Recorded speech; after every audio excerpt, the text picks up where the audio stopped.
it's election interference. It's all run by the White House. Every one of the cases that you mentioned, as an example, Barney Wade, every single case is being run, civil, criminal. It's election interference because Joe Biden can't put two sentences together. Former President Donald Trump is heading to trial in the Stormy Daniels hush money payment case, but it wasn't from lack of trying to stop the trial. In just 3 days, the judge issued 3 denials. The bottom line, that criminal trial starts next week in New York. Joining me now with the latest is The Hill's Alex Gangitano. Alex, Trump's criminal trial starts next week. I mean, big deal, but are they worried? Yeah, so as you mentioned, Trump's been trying to delay the start of this trial with options and trying to bring up the gag order, trying to get it out of Manhattan. But his options now are really dwindling. And this trial over his alleged role in the hush money payment to porn actress Stormy Daniels before the 2016 election is now set to begin on Monday. So I think that, you know, unless they think of another option here, this is something that is not going to be pushed until he could maybe win a second term in the White House. He's now stuck dealing with this in the middle of a campaign season, and I'm sure it is worrisome to his campaign. Well, meanwhile, he's not shying away from having an influence on Capitol Hill. We saw this with FISA, where he's got Congressman Matt Gaetz, a MAGA candidate, really working with Democrats, talk about strange political bedfellows, to block FISA. And then you've got another defeat for the Republican House Speaker, Mike Johnson, who, in the midst of all of Trump's MAGA Republicans forcing Johnson's hand on everything from Ukraine aid to Israel. And now we hear that Congresswoman MTG is huddled with Speaker Johnson. I mean, what's Trump's influence been like in the House of Representatives, and how did that meeting go with MTG and Johnson? Yeah, his influence is obviously strong. I mean, what we saw, like you mentioned, the surveillance bill, and Trump said, you know, kill this bill. And then 19 House Republicans teamed up with Democrats and they killed it. And then we found out yesterday, MTG and Speaker Johnson huddled together. This is the first time they've met in person since she brought up possibly ousting him, ever since he decided to allow for a spending bill to pass to avoid a partial government shutdown. Basically, after that meeting, she was telling reporters, like, we didn't come to any policy agreements. We didn't come to a conclusion. But I think that Johnson acknowledges that I know what Republican voters want and what they're thinking. Basically, she's trying to be the, you know, voice for Trump, I think, in the House, and control Johnson's hand on certain things. Because, you know, of course, Trump is the leader of the Republican Party at this point, and he really does have a outsized influence. You know, Johnson has tried in some level to, you know, say that Ukraine aid maybe should be able to move forward. But it seems like he always is getting this pushback from people like MTG or Matt Gaetz, and that's really the Trump influence we're seeing. From the Hill to the White House, President Biden meeting with Japanese Prime Minister, and they say they're also going to meet with the Philippines president, and they're discussing China and the South Sea specifically, the South China Sea specifically. 55,000 U.S. troops are stationed in Japan, the largest of any country. Clearly, national security and as well as in the Indo-Pacific security, top of mind for this administration right now. That's right. You know, this meeting with the Japanese Prime Minister and the Philippine president, I think, is a really interesting one. First of all, this is the first time these three nations have had this trilateral summit. And it's a way to show that they're working together on countering China's aggression and military assertiveness in the Indo-Pacific. Something we're expecting out of the meeting is basically that these coast guards with the three countries are going to be teaming up. And that means, you mentioned all the military presence that we have. The U.S. Coast Guard will basically have the Filipino and the Japanese Coast Guard onto their vessel for trainings, so they can all become aligned on their response in the Indo-Pacific. I think, you know, a lot of this, though, the meeting, the announcements that are going to come out of it, just sends a big signal to China that, you know, the U.S. is aligned with these other entities in Asia. It's also an interesting sign. What we're seeing all week with the Japanese Prime Minister here is that Japan is one of the U.S.'s closest allies. Obviously, there's been an interesting history we have. We were enemies at one point, but there's a lot of flaunting the strong relationship that we have at this point. Yeah, definitely a message for Xi Jinping that the Philippines, as well as Japan, they're aligned with democracy.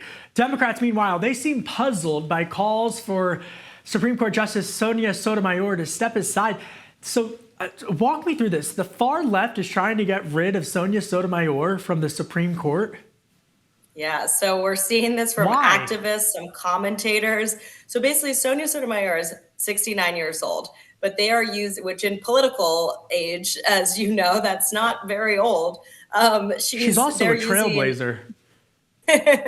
Yes, exactly. is. They're using her age as a reason that maybe she should step down. And the fact that we are in this period that there is a Democratic president in the White House, there is a Senate majority that's Democratic, so that Biden would be able to replace her in the event that the next president is a Republican and Congress flips. So basically, they're using what happened with Ruth Bader Ginsburg as a reason for why Sotomayor should be the liberal justice to step down during the Biden administration. I mean, we know the story goes that President Obama asked Ginsburg to step down. She didn't. Trump became president, and of course, who knows if Roe v. Wade would have been able to be overturned if things had gone differently. So there's obviously repercussions to all of these actions. But what we're hearing from Senate Democrats is that this is ridiculous. She is not too old. There's been no health concerns, and that there's no need for her to be stepping down. Alex, you mentioned abortion. New Decision Desk HQ update has President Biden trailing former President Donald Trump 5 percentage points in the latest national poll. But are Democrats hopeful that the state Supreme Court ruling in Arizona is going to help close that gap in some of these other battleground states?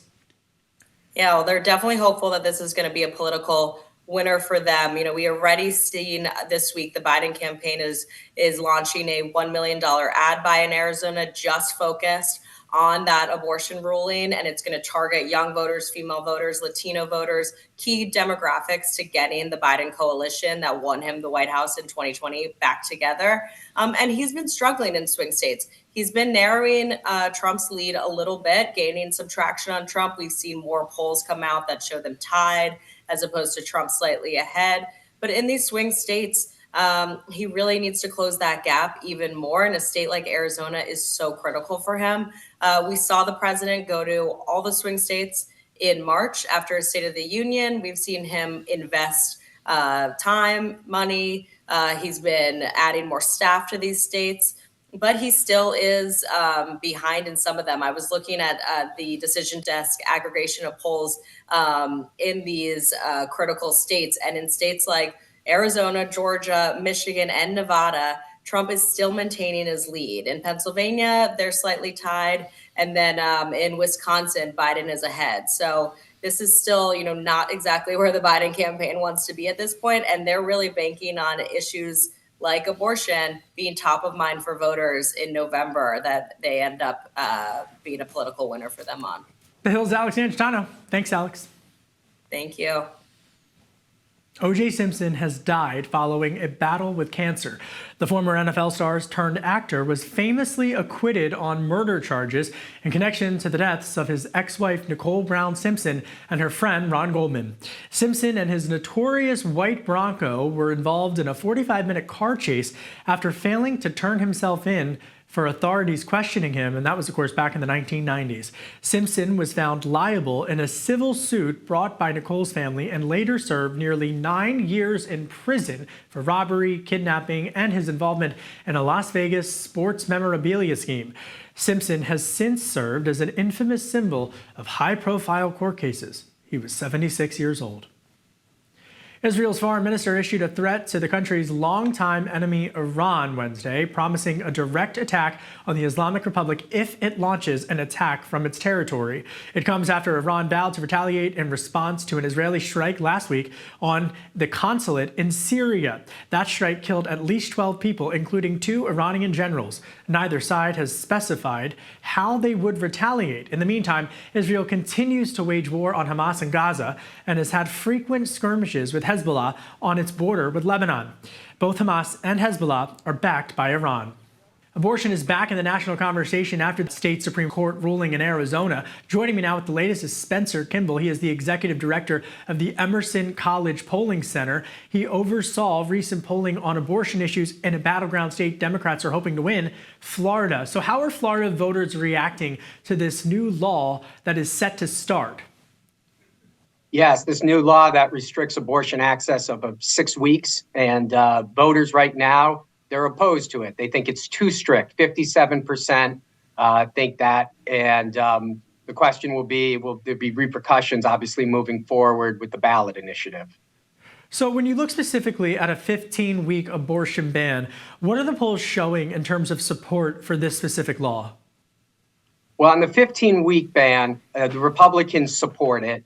Independents slightly support it. But the Democrats, they oppose it. Roughly two out of three oppose that law.